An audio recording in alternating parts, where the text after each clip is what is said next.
Hey y'all. I thought I would sit outside to do this video this evening. I just wanted to talk with everybody about nursing homes in general. So let me start off with, I just found out that, well, some of y'all know that my cousin was in a rehab center after she had 2 or 3 strokes, mini strokes, and excuse me, and she couldn't walk and she lost her sight. So they had her in there trying to teach her how to walk all over again, and she has been there for almost a year. And she's only 68 years old.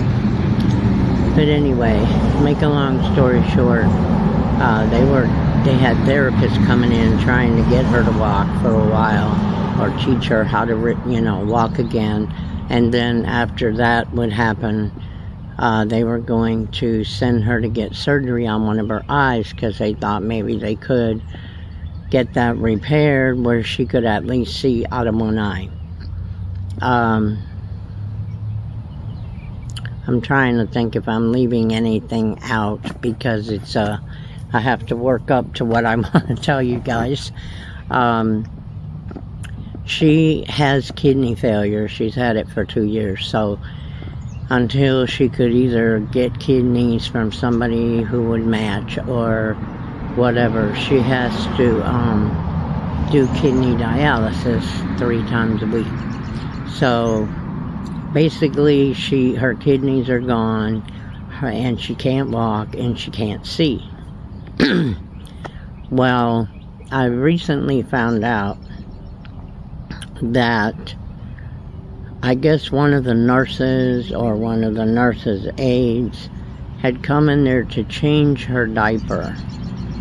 And my cousin is the type of person where she doesn't say anything to anybody. I mean, she's just sweet, and actually she's just always been quiet, When we were kids, I had to stick up for her because she got bullied a lot.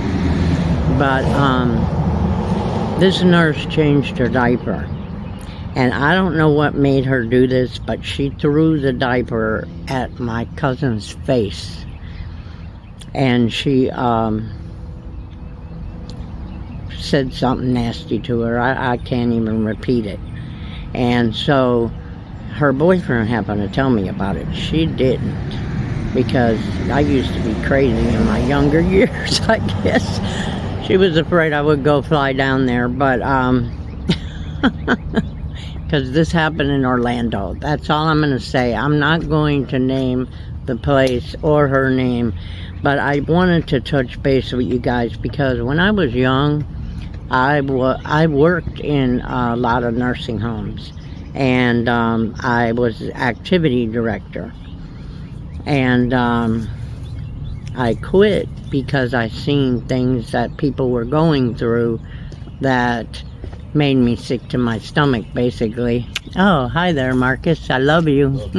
Where are you going? Next door. Oh, okay. Sorry. That's my son. But anywho, I just, I've had a lot of experience since not working in nursing homes anymore, with my mom being in one, and my grandmother being in one, and other people in my family and stuff like that. After working in a nursing home for a while, I seen things that made me never want to be in one, ever. And like, for example, when I was a activity director, that was also in Florida, and I had a way with the patients. Some of them couldn't speak, some of them, they just sat there all day, or in their wheelchairs, what have you. But I started going to their rooms if they didn't come out to, do things with them so they could, you know, they're not going to recover, but they're going to be more active.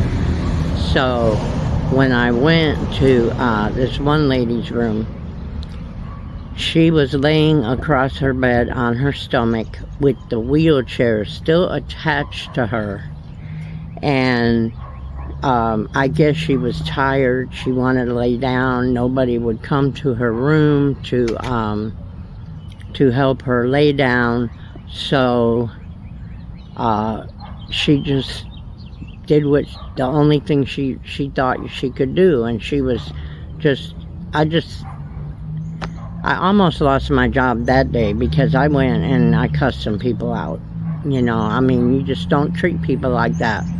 Oh, well, we're sorry, blah, blah, blah, blah, blah. But then I started seeing the same old thing over and over again. Not just the specific, having a wheelchair attached to her or attached to somebody.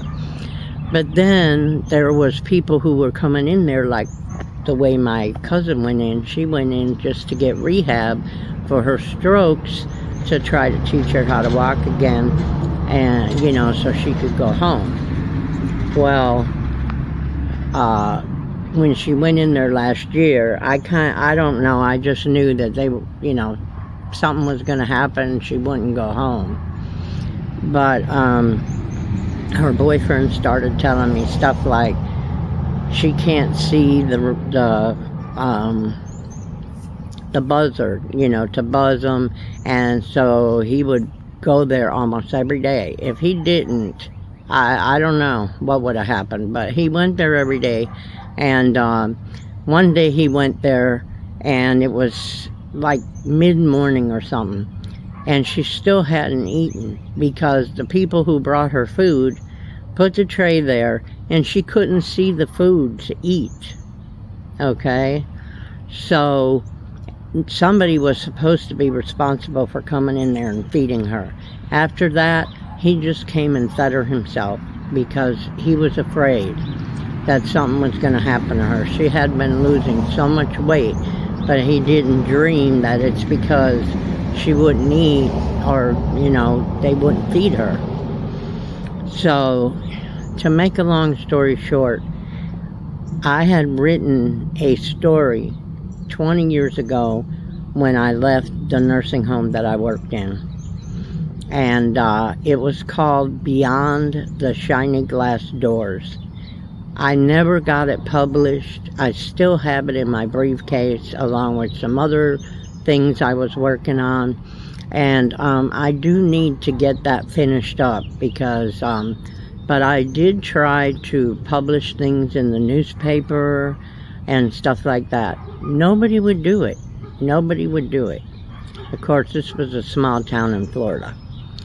But anyway, then my mom had to go in the nursing home. And when she went in, I had to go pick her up. And it was, to me, it's what they call like a halfway house in Chicago. And she was used to it. She was there for years and years. And the lady told me when I came to pick her up, make sure when you go look for a nursing home for your mom that you over and over again tell them before she gets there that she has got to be, her pacemaker has to be checked every single month without fail. Other than that, she's really healthy. I said, okay. So when I went to, of course, I came up there to visit my mom at that time and tell her, I was going to be bringing her back to Florida with me, what have you. So, make a long story short, I repeated over and over and over and over again to the new nursing home before I even brought her there. She has to have that pacemaker checked every single month. Okay. When I brought her, I repeated it again to the director of nursing and to the nurse on her station. And at that time I was working, I was doing a lot of stuff, and I would go and visit my mom, and my mom was sort of like Bonnie.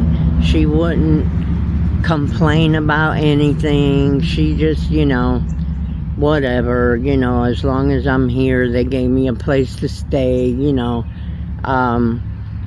but she had told me one day, Bert and I came by and we were visiting her, and I said, "How you doing, Mom?" And she said, "I've had a stomach ache all night, and I've asked them to give me a Tylenol." And she said, "I don't know what's going on. They haven't brought it yet." Okay, so I went out in the hall to the nurse's station, and I said, my mom said she'd been asking for a Tylenol. She's having pains in her stomach or something. I said, "How come nobody brought it to her?" "Oh, well, we'll go and get her one." I said, "Well, I'm going to wait here until you do. I'll be in her room." Well, before I went back in the room, it just hit me for some reason to ask them, when was the last time her pacemaker had been checked? Okay? So I asked the nurse, and she looked in the oh no, first she said, "What pacemaker? We haven't checked her pacemaker." Now keep in mind, my mom's already been there a year, okay? A year. So I said, "What do you mean?" I said, "I told you guys over and over and over again that she had to have that pacemaker checked." I said, "You guys haven't checked it at all?"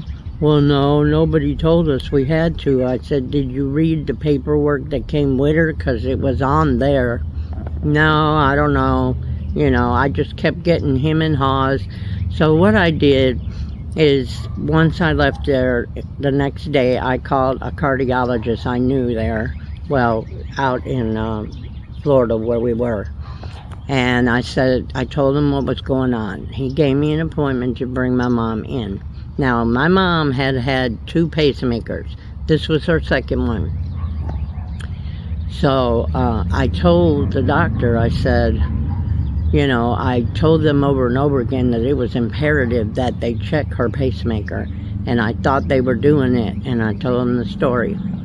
Well, turns out he had her pacemaker checked, and it has not been working for a long time, okay? And he told her, he said, "Ma'am, you're going to have to go in and get a new pacemaker." And I tried to talk her into that. She was 84 years old. She didn't want to go. She said, "No, I'm too old now, I already had 2, I don't want another one," and this and that. And he said, "Well, you're not going to last too long without it." And he was a good cardiologist. I'd known him for a long time. And I said, "Mom, you need to get that done. I don't want nothing to happen to you." And she said, I'm scared. Last time I did it, and she had some horror stories, that basically it wasn't the way they did it, but they did it right. It scared her. And a lot of bleeding. And so she downright refused to get a new one. And about 2 months later, they came to my house to let me know she had passed away. And I was so pissed off, you cannot even. So I called a couple of attorneys, because I said, they're not going to just do this to my mom, they're going to do it to other people, So no attorneys would take the case. They said, "Your mom decided she didn't want the new pacemaker, so it's not their fault." I said, "Yes, it is their fault, because they should have been checking her every single month, and they weren't." And but after that, I lost all confidence in nursing homes, because I had been in so many for so many people, and it was one excuse after another. And then this same nursing home, supposedly there was a man that came in there, and he was just in there for rehab, sort of like Bonnie, supposed to be there for 6 weeks, and he was a big ball of fire. I mean, we used to laugh. He was walking around. He would, why he needed to be in there was beyond me. However, short story here, he went from walking around, joking around, rehabbing over a knee being replaced in his leg, and I came in one morning and he was in a wheelchair. He didn't even know who I was. Yeah. So, make a long story short, he passed away a couple of weeks later. When I came in, they told me he was gone, and I couldn't believe it. But I could go on and on and on with stories. I just wanted to run all this stuff by you guys because I want you guys, everybody, and if you know somebody who's looking for a nursing home for their mom, for their kid, because some people have had kids, like where Bonnie was. If I looked online to check the reviews on it, some lady had her 60-year-old daughter in that nursing home. And when they brought her there from the hospital, they hooked up oxygen and all this stuff to her, right? But they forgot to turn the damn oxygen on. Don't ask me how they forgot that, but they did. And so she almost died, and a lot of other negative things on there about where Bonnie was at. But anyway, I just want you guys to understand, sorry about that you are in charge. And if you don't visit your person that's in that nursing home, these people will take advantage of them. It doesn't matter what nursing home. I don't trust any of them anymore, and that's me. This is only my opinion, but I've just, like I said, I have stories that I could go on and on and on and on and on, but I don't want to keep you here all night. I just want you guys to understand, if it came down to you having to put somebody you love in a nursing home, you have got to visit them. You have got to make the time, because when people do not come to visit the patients are basically forgotten. That's the way I feel. They're basically forgotten, and they go down, and that's just my opinion.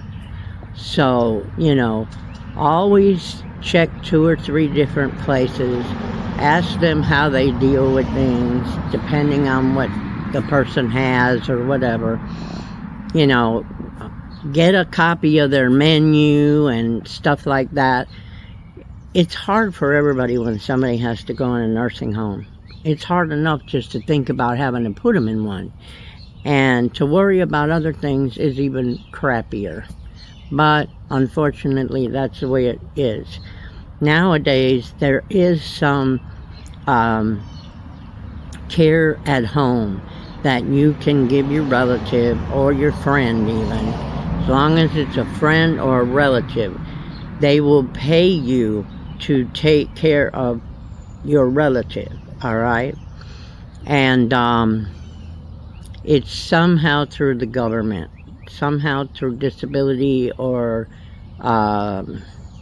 family services, or you can find out through them. But and some people, I understand you can't do it. That's a hard job. But I just wanted to let y'all know that is available. And the only thing that's not is if you're a spouse, they expect you to do it free, so you don't get paid for that, which is kind of crappy because you're still doing the work, right? But yeah, I don't blame anybody who cannot deal with some of the patients staying at home. I got that, I really do. But if it's at all possible, that would be my first choice. If not, then you need to make sure that the person has a phone in their room, because in the nursing homes you have to put a phone in their room and pay for it. They will not do it.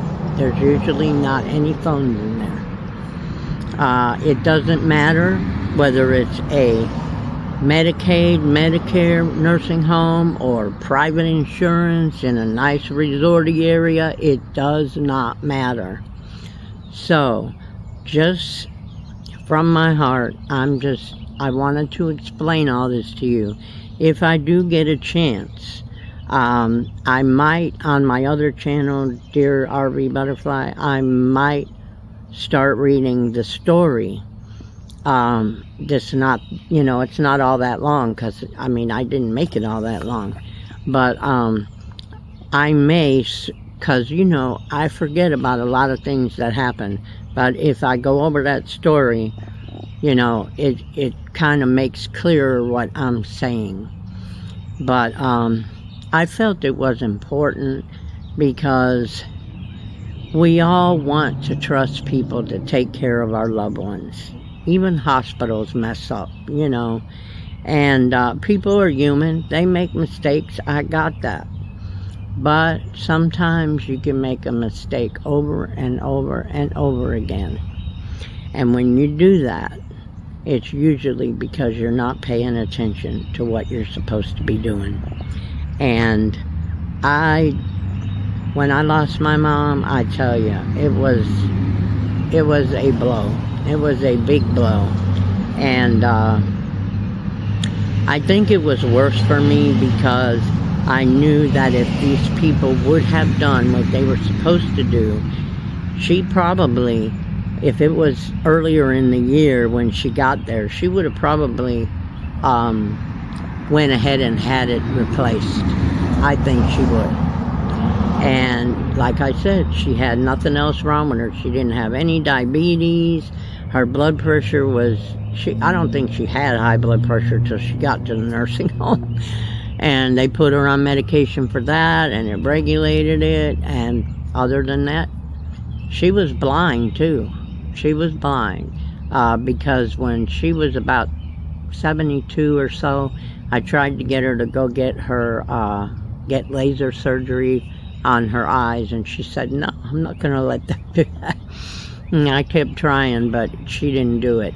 So she did go blind, but she was even walking the halls, holding on the rail, going up to the lobby and sitting down and watching TV with the other people. And, so it's just something to think about, even for young people, because you never, ever know what's going to happen. You never know if one of your kids, one of your relatives, your mom, your dad, whoever, might need to go into rehab, even if it's just for a little while, because nobody's home to take care of them, and they're on crutches and they're 75 years old, So just be careful and be very vigilant, and make sure that the nurses that are supposed to be taking care of your parents or whoever, that they're doing what the doctor ordered, and that it is getting done regularly. Because this is crazy what happened to Bonnie. Some nurse throwing a dirty diaper in her face, knowing that she's paralyzed from the waist down and she cannot even see. And that's the only reason she did it. Because I can tell you, if this woman would have fought back and wasn't blind and all that, she probably wouldn't have ever done that. But she got, So when I got mad, her boyfriend, he went to the administrator, and, the girl supposedly got fired for doing that. But now she's not going to trust nobody. So they're trying to get her home and get her some care at home. So from what I hear, she's on her way home now, which is good for me. But guys, I know this is out of the way, especially on my RV Butterfly channel, reselling and thrifting, but I just feel that I need to put it on both channels because my other channel, Dear RV Butterfly, is a life channel, and if you're watching that, you know that. But there's things that touch me in a certain way things that happen that should not be happening. And that's the only way you can prevent them, is to make sure that they are doing what they're supposed to do. You have to be vigilant. And that's all there is to it. And I hope that you will enjoy me reading that if you go watch it on Dear RV Butterfly. I'm not sure when I'll do that, but I would like to do that so that people know, I'm not BSing. And I'm sure a lot of you have your own stories, yeah. But I love all you guys, and I pray for all of you, and I bless all of you when I pray at night, because you never know. You never know. We're not promised the next day, right? I love you guys. We'll talk at you later. Bye.